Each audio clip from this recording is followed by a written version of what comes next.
그래서 이제 어떤 경우가 있을 수 있냐면, 자, 한번 보실래요? 달라요. 재개발 지역인데, 봐요. 이거 재개발 지역이거든요. 근데 단독 있겠습니다. 30평짜리. 대지가 50평이거든요.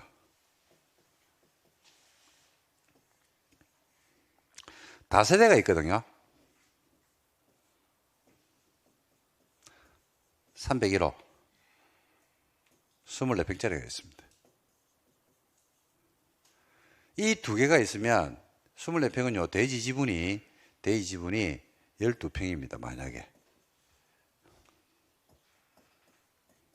재개발 지역에 있거든요. 감정평가를 합니다. 자, 물건이 다르잖아요, 그죠? 같은 방식입니까? 다른 방식입니까? 같은 방식이에요? 다른 방식이에요? 다른 방식이잖아요. 요거는 단독이니까 뭐야? 원가법. 얘는 뭐야? 거래사례비교법이죠. 여러분 생각할 때 어느 게 더 많이 나올 것 같아요? 정해진 건 없습니다. 근데 한번 찍어보세요. 어느 게 더 많이 나올 것 같아? 그냥 상식적으로 생각할 때. 요 두 개 중에서 물건 A하고 물건 B 중에서는 어느 물건이 더 감정이 더 많이 나오는 게 상식입니까? 그?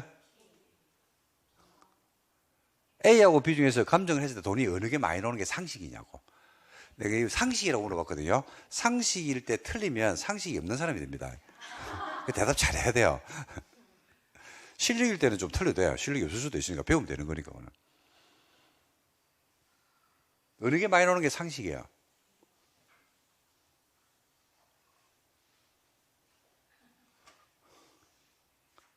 한번 찍어봐. 이게 상식이 아니다. 실력이다. 상식이 아니다. 상식이 아니다, 이거.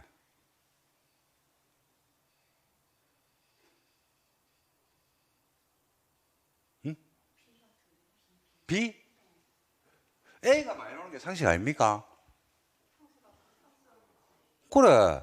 재개발은 뭘 투자하는데? 건물의 가치는 없지 않나요? 건물은 철급이 들어갑니다. 마이너스입니다, 오히려.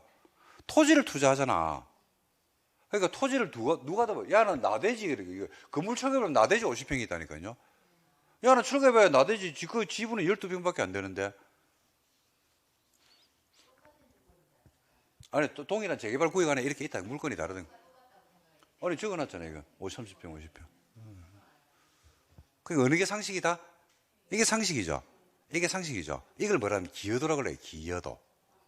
기여도가 면적이 넓으니까 야가 기여도가 크잖아. 요거는 면적이 작잖아. 기여도가 이게 높다니까요. 근데, 재개발 지역에서는요, 기여도가 높다고 감정이 많이 오는 것은 아니다. 이겁니다. 이거 웃기거든.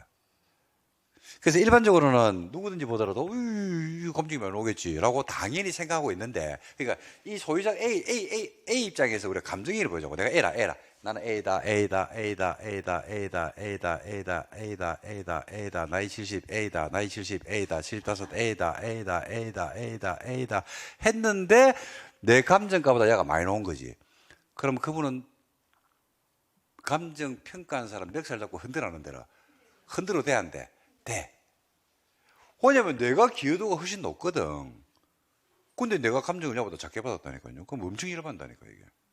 그리고 이때 엄청나게 싸웁니다, 이게. 근데 그게 방식이 달라서 그래요. 야는 원가법, 야는 거래사례 비교법을 해서 그래요. 그래서 이게 지금 제가 B가 많다는 거 아닙니다. A가 B가 더 많이 나올 수도 있다라는 이야기입니다. 방식이 완전히 달라가지고. 그 B는 이제 거래사례 비교를 하거든요. 거래사례 비교를 하는데, 그죠? 요 아파트, 요즘 다세대하고 연립하고 빌라죠. 하고 동일한 조건에 동일한 평수의 다세대가 근처에서, 입지가 비슷한 근처에서 거래된 실 사례가 있겠죠. 그 사례를 보고 그게 얼마짜린데 이렇게 보는 거예요. 그 보니까 요거는 지금 감정을 해보니까 예를 들어서 3억 2천 이렇게 나왔어요.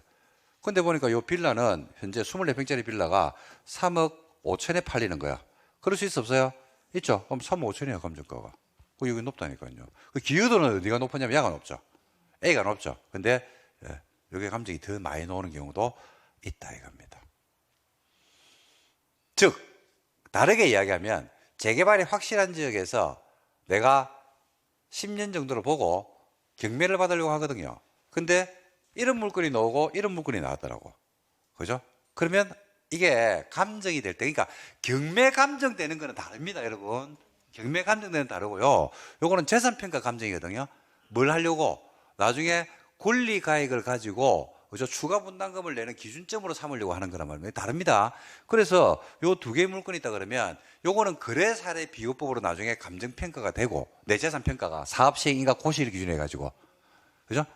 야는 사업시행인가 고시일 기준으로 해가지고 원가법으로 된다는 걸 알고 경락을 받아라 이 말이야. 그래서 원가법으로 경락이 되니까 이게 어느 정도 되겠다라는 거. 거래 사례 비교가 되니까 어느 정도 되겠다라는 걸 가지고 평가를 했는데 거래 사례 비교해서 하나 꼭 여러분들한테 알려드리고 싶은 거는요. 301호가 24평짜리 다세대고 대지 지분이 몇 평이 됐습니까? 12평이라고 했죠. 이때 거래 사례를 비교하는데 24평짜리 빌라의 거래 사례를 비교하겠습니까? 아니면 24평짜리 빌라를 보는 게 아니고 다세대 12평, 대지 지분 12평짜리를 보겠습니까? 다시 물어볼게요. 제가 지금 질문하면서도 정확하지 않았어요. 거래 사례 비교를 하는데 감정평가사들이 거래 사례를 볼 때 24평짜리 빌라를 보겠습니까? 전용 면적 24평짜리 빌라를 보겠습니까? 아니면 대지 지분 12평짜리 빌라를 보겠습니까? 그렇죠. 그렇지. 그죠? 12평짜리 대지 지분을 본다니까요. 틀렸죠? 24평을 보는 게 아닙니다. 12평짜리 대지 지분을 가지고 있는 빌라의 거래 사례를 보는 거지 24평짜리의 빌라를 거래 사례로 보는 게 아니에요. 그래서 이제 볼 때 여러분들이 만약에 주위에 거래 사례를 찾을 수 있잖아요. 그죠? 찾을 때 얘가 24평이잖아요. 그죠? 이걸 보면 안 돼. 이걸 보면 안 되고 대지 지분 몇 평? 이거지. 지분이 같은 걸 봐야 돼. 그래가지고 그게 주위에서 얼마에 거래된지를 보고 가격평가를 거래 사례를 비교를 하는 겁니다. 어려울까 안 어려울까? 어렵죠. 개인이 못합니다. 이거 어렵습니다. 머리 터집니다. 이거 엄청 어렵습니다. 근데 일단 알아는 두시면 좋겠죠. 자, 이렇게 해서 하는데 감정평가에 대해서 한번 말씀을 어저께 한번 대충 한번 드린 적이 있는데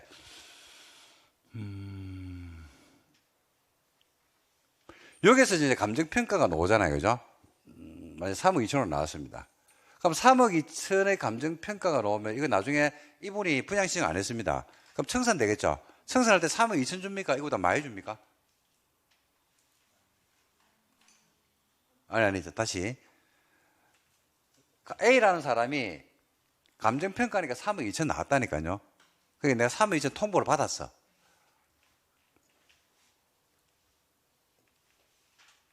(3억 2천) 통보를 받았다니까요.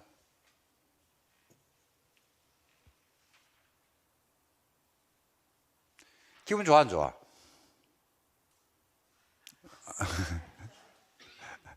지금 좋아? 기분이 안 좋다.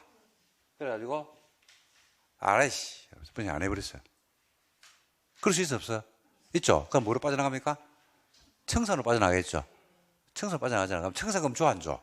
줘. 그 청산금이 얼마야? 3억 2천을 줄까요? 그보다 많이 줄까요? 아니 지금 경매 물건을 받는 걸 지금 여러분들 이게 수렴을 하려고 하는 거야. 응? 다시 사업시행 인가 고시 1 기준으로 해서 그죠? 감정평가를 한단 말입니다. 그래가지고 분양 통지할 때 요 날짜 기준으로 해서 감정평가 금액을 나한테 통지해줘요. 알려줘 안 알려줘? 알려주죠. 그럼 나는 이거를 아는 상태에서 분양 신청을 한다니까요. 기분이 안 좋다고 3억 2천이니까 내가 50평짜리인데 3억 2천이니까 확 불지르고 싶다니까요. 그래서 분양 신청 안 했다니까 짜증나가지고 안 해. 이랬습니다. 그러면 나중에 청산해 줄 거 아닙니까? 돈 받겠지. 이분이 받는 돈이 그래도 3억 2천 나왔잖아. 그럼 3억 2천을 받아요? 아니면 그보다 많이 받아요? 그걸 얘기하는 거야. 즉 무슨 말이냐면 나중에 또 할 건데 경매도 감정을 하잖아. 그럼 경매한 감정가보다도 많이 써가지고 낙찰을 보는 경우도 있고 낮게 써가지고 낙찰을 보는 경우도 있잖아. 그런데 그게 만약에 분양 신청을 안 해가지고 청산해가지고 내가 돈을 받을 수도 있잖아. 그 예를 들어서 경매 감정가가 만약에 3억이 나왔는데 유찰돼가지고 2억 2천에 받았는데 2억 2천에 받았는데 그게 분양 신청을 안 해가지고 감정에 청산 들어오는 게 만약에 3억 5천을 준다 그러면 가만히 앉아가지고 1억을 버네 그냥. 똑같아요. 수용된다고 확정이 됐다니까. 수용된다고 확정이 됐는데 수용당하는 토지야 신도시 만들어진다고. 근데 그 토지 소유자가 1000평의 토지를 금융권에 채무가 있었는데 경제성이 안 좋아가지고 그게 경매로 나온 거야. 예, 수용을 확정돼 있어요. 그죠? 그런데 그걸 갖다가 내가 경락을 받았다니까. 근데 아무도 안 쳐다봐. 수용된 토지인데 지금 아무것도 이용 못 하는데 지금 말라고 해. 그래가지고 1차 유찰, 2차 유찰, 3차까지 갔는데, 그죠? 10억의 감정 놓은 걸 내가 5억에 받았다니까.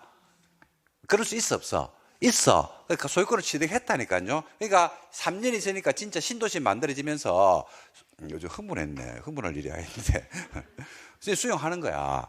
수용하는 거야. 그럼 수용할 때도 감정해가지고 준다 안 준다? 주죠. 감정한 만큼 줍니까? 그보다 더 많이 줍니까? 내가 기침을 안 할 수가 없네 진짜. 응? 더 많이 놓는다고요. 수용을 했을 때는요, 토지를 수용을 갖다가 사람들이 착각을 해. 수용은 토지를 뺏어가는 게 아니에요.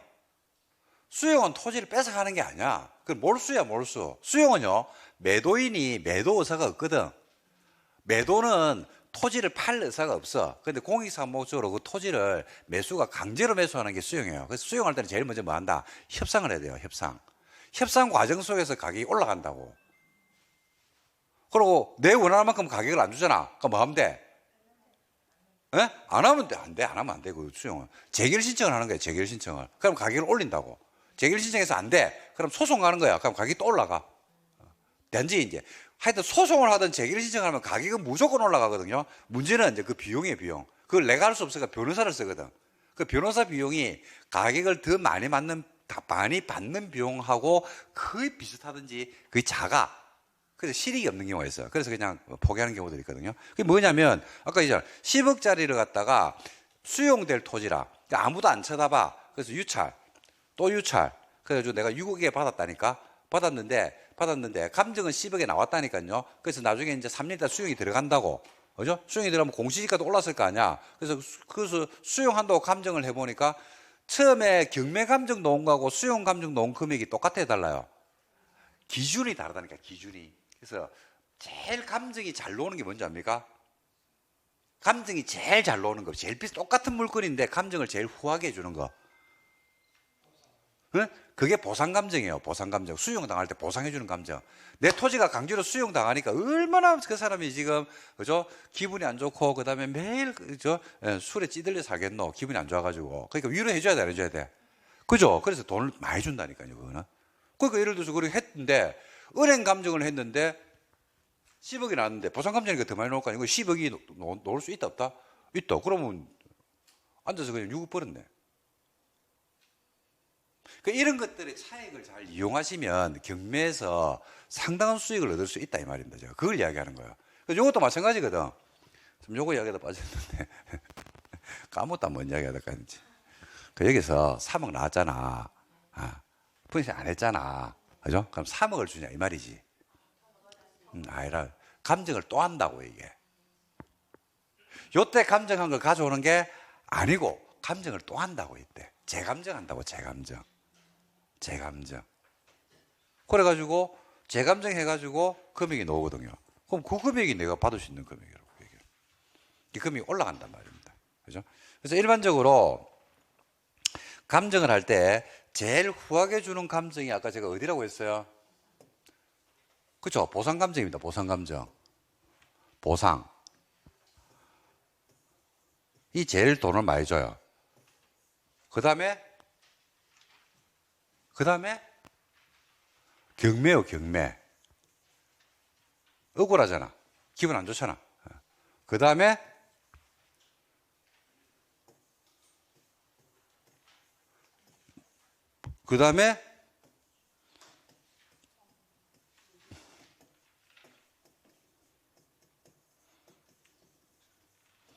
정비사업자 아까 재산평가했죠? 사업 시행 인가 고시를 기준한 평가. 이 뭡니까 이게? 이게 우리가 알고 있는 종전자산이란 말입니다. 종전자산의 평가를 제일 짜게 해요. 감정할 때.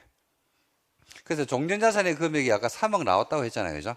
3억 나왔는데 내가 분양신청을 안 했어. 그럼 뭐로 간다? 요 감정으로 가거든요.